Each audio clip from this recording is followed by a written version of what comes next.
And while we're on the topic of homelessness, Portland was once again in the national spotlight over the weekend, the front page of the New York Times. In an article that reads like a dystopian drama, we think it's worth your time. He's a dab of glue in a broken city. Can he hold it all together? In America's overwhelmed downtowns, private security guards like Michael Bach have become the solution of last resort. That's what the article says in the headline. A reporter and photographer for the Times shadowed a private security guard for dozens of hours downtown recently, and this article is a description of what he saw.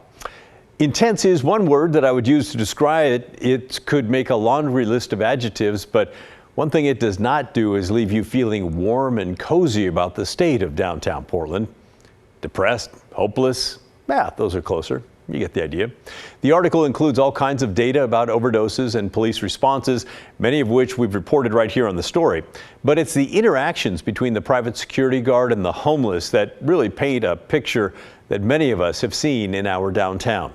And one of those interactions was with a woman named Jade, who we have featured on our show 2 separate times. In the Times article, she was suspected in an attempted kidnapping of a 7-year-old child in a downtown parking garage in late July. It's very clear she was experiencing delusions, spray painting her body, refusing to shower, fixating on children, saying she needed to save them from sex trafficking.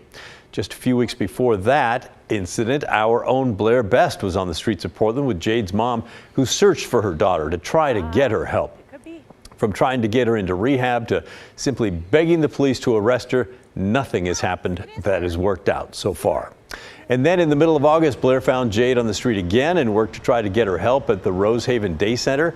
That did not work. Blair again found her last month, and Jade told her she was thinking about going to drug treatment. Shortly afterwards, the camp Jade was staying in was cleared out, and Blair has not heard from her or seen her since then. Portland police have had at least one more interaction with Jade as recently as last Tuesday, when she was arrested and released for misdemeanor theft. But her case is just one example of the cycle of crisis that's going on our streets right now. And the front page New York Times article does a great job of showing how people on the front lines, even private security guards, are feeling the weight of hopelessness. According to the security guard in the article, Michael Bach, it's like trying to hold back the ocean with a piece of plywood. Thanks for trying to make a difference out there, Michael. You can find the article now on nytimes.com.